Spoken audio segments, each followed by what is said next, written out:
कहानी है एक छोटे से गांव हरदियापुर की, जहां पर राम अपनी पत्नी और अपनी दादी के साथ रहा करता था। उनकी शादी को 10 साल हो गए थे, लेकिन उनके पास कोई भी संतान नहीं थी। एक दिन दादी राधिका से कहती है, राधिका बहू, तुम्हारी शादी को 10 साल हो गए हैं, लेकिन अभी तक तुम्हें कोई बच्चा नहीं हुआ।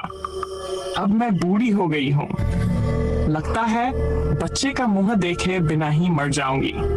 कान खोलकर सुन लो तुम दोनों, मेरी सहेली विद्या ने एक बाबा के बारे में बताया है। तुम दोनों उसके पास जाओगे। वो बाबा राजस्थान में रहते हैं। अगर तुम दोनों बाबा के पास नहीं गए तो तुम दोनों मेरा मरा हुआ मुंह देखोगे। फिर दादी के बार बार जिद करने की वजह से वो दोनों राजस्थान के लिए निकल जाते हैं। रास्ते में बहुत तेज बारिश होती है और उनका एक्सीडेंट हो जाता है। राम बेहोश हो जाता है। तभी वहाँ पर एक चुड़ैल। एक बार की बात है, एक गांव सोनीपत में एक चुड़ैल का साया था। चुड़ैल देखने में बहुत ही खूंखार और भयानक थी, लेकिन गांव वाले उससे बिल्कुल नहीं डरते थे, क्योंकि वो अक्सर लोगों की मदद करती थी। एक दिन चुड़ैल, तभी वहाँ नन्हे नाम का गांव वाला रोते हुए आता है और बोलता है, चुड़ैल जी, मेरी मदद करो, मैं बहुत मुसीबत में हूँ। मुसीबत में? क्यों, क्या हुआ तुम्हें नन्हे? चुड़ैल जी, मैंने अपनी बेटी रीमा की शादी तय की है, लेकिन अब उसकी ससुराल वाले दहेज के चक्कर में उससे रिश्ता तोड़ना चाहते हैं। अगर ये रिश्ता टूट गया तो उससे शादी कौन करेगा? मैं तो जीते जी मर जाऊंगा। बस इतनी सी बात है। तुम मुझे जरा उन दुष्टों के घर का पता दो, मैं जरा देख कर आती हूँ इन दहेज के लोभियों को। फिर चुड़ैल नन्हे से उसकी बेटी के ससुराल का पता लेकर चुड़ैल वहाँ पहुँच जाती है और बोलती है, कौन है वो दुष्ट जो नन्हे से दहेज मांग रहा है? सामने आओ, मैं उसे अपने हाथों से दहेज दूंगी। चुड़ैल को देखकर रीमा के ससुराल वाले घबरा जाते हैं और बोलते हैं, अरे चुड़ैल जी, आपको गलत फहमी हुई है। हमने कोई दहेज की मांग नहीं की। नन्हे भाई साहब गलत समझ बैठे हैं। वो तो हम बस गिफ्ट की बात कर रहे थे। सुनो तुम सब लोग, चुपचाप रीमा से शादी करवा दो, समझे? और कोई गिफ्ट नहीं मिलेगा, समझे? और दोबारा ये बात आई तो मैं खुद गिफ्ट लेकर आऊंगी।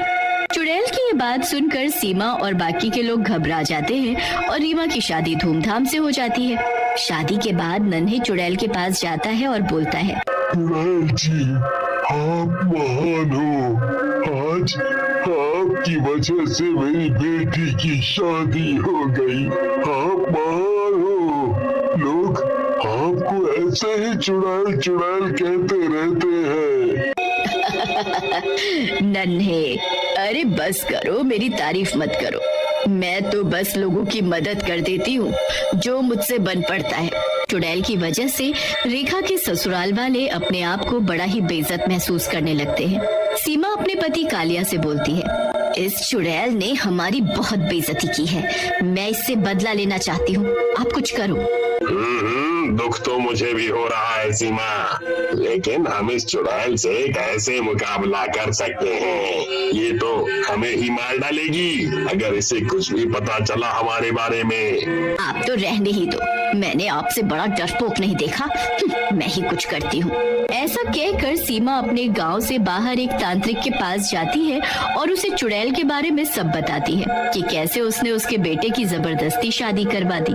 सीमा की बात सुनकर तांत्रिक कहता है, तुम चिंता मत करो, मैं भी उस दुष्ट चुड़ैल की चुड़ैलियत निकालता हूँ। ऐसा कहकर तांत्रिक एक मंत्र पढ़ने लगता है। जैसे ही मंत्र खत्म होता है, वहाँ एक शैतान आ जाता है और बोलता है,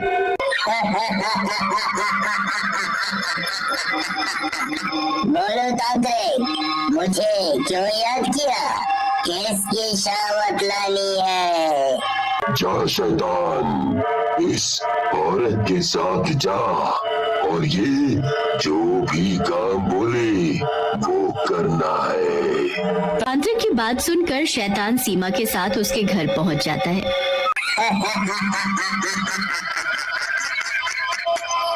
बता गुड़िया, क्या काम है जिसके लिए तू मुझे अपने साथ लाई है? उस चुड़ैल ने मेरी और मेरे परिवार की बड़ी बेइज्जती की है शैतान जी। बस आप उसको ऐसा सबक सिखाओ कि मजा आ जाए। बस इतनी सी बात है? ये तो मेरे बाएं हाथ का काम है। उसके जैसी चुड़ैलें तो मेरे हाथ पैर दबाती है। मैं जाता हूँ और उस चुड़ैल को अभी तेरे सामने लाता हूँ। ऐसा कहकर शैतान वहाँ से चला जाता है।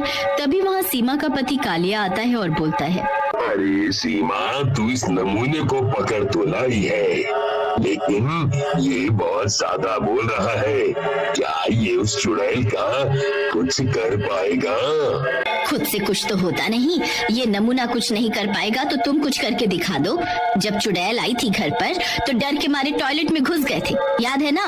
सीमा की बात सुनकर कालिया चुप कर जाता है। उधर शैतान सोनीपत में जाकर एक बच्चे को उठा लेता है और बोलता है, गाँव वालों, बाहर निकलो अपने घरों से।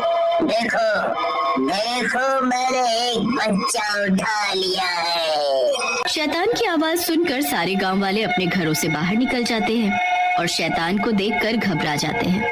तभी सरपंच जी बोलते हैं, आप कौन हैं और आपने इस बच्चे को क्यों उठा लिया? इसे छोड़ दो। हम गांव वालों ने आपका क्या बिगाड़ा है? तूने कुछ नहीं बिगाड़ा सरपंच, लेकिन तेरी उस चुड़ैल ने जो भी किया है उसका फल तुम सबको भुगतना पड़ेगा। मैं इस बच्चे को ले जा रहा हूँ। कल उस चुड़ैल को लेकर जंगल में आ जाना। ऐसा कहकर शैतान वहाँ से चला जाता है। चुड़ैल वहाँ से चली जाती है और जंगल में शैतान के पास जाकर बोलती है, शैतान, इस बच्चे को छोड़ दे। इसने क्या बिगाड़ा है तेरा? तू मुझसे बदला लेना चाहता है ना? देख, मैं आ गई। चुड़ैल को देख शैतान हंसते हुए कहता है, वाह, ऐसी चुड़ैल तो मैंने पहली बार देखी है। एक इंसान के बच्चे को बचाने के लिए खुद आ गई। लेकिन तो सोच रही होगी तेरी मेरी दुश्मनी क्या है? चल मेरे साथ। ऐसा कहकर शैतान चुड़ैल को अपने साथ लेकर चला जाता है। सरपंच बोलता है, चुड़ैल ने हमेशा हम गांव वालों की मदद की है, हमें भी उसकी मदद करनी चाहिए। हमें भी वहाँ चलना चाहिए जहाँ वो शैतान चुड़ैल को लेकर गया है। शैतान चुड़ैल को लेकर तांत्रिक के पास जाता है और बोलता है, तांत्रिक, मैं इस चुड़ैल को यहाँ पकड़ कर ले आया हूँ। चलो इसे मार डालते हैं। ओहो, तुझे हमेशा जल्दी रहती है शैतान। रुक जा, उस सीमा को तो आने दे जिसे इस चुड़ैल से बदला लेना है। तभी वहाँ सीमा जाती है और बोलती है, मैं आ गई तांत्रिक जी, इस चुड़ैल को मार डालो, इसने मेरी बड़ी बेइज्जती की है। लेकिन तभी गांव वाले वहाँ आ जाते हैं और सबके हाथों में लाठी और डंडे होते हैं। सारे गांव वाले मिलकर उन सब पर टूट पड़ते हैं। तेरे जैसे टटपुंजियों की औकात नहीं है मेरे सामने, समझा? अब तू और तेरा वो पाखंडी तांत्रिक दोनों मरेंगे। ऐसा कहकर चुड़ैल शैतान और तांत्रिक दोनों को मार डालती है। उधर गांव वाले सीमा और कालिया को पकड़ लेते हैं। सरपंच जी बोलते हैं, चुड़ैल जी, इन दुष्टों को भी मार डालते हैं, नहीं तो कल को ये फिर से हम सबको परेशान करेंगे। नहीं नहीं सरपंच जी, इन दोनों को मारकर आप लोग भी इनके जैसे ही हो जाएंगे, छोड़ दो इन्हें। चुड़ैल की बात सुनकर कालिया और सीमा चुड़ैल के पैरों पर गिर जाते हैं और बोलते हैं, हमें माफ कर दो चुड़ैल जी, हमें माफ कर दो। आज के बाद हम कभी ऐसा नहीं करेंगे और आपकी तरह हमेशा लोगों की मदद करेंगे और दहेज कभी नहीं मांगेंगे। हाँ, कभी नहीं मांगेंगे।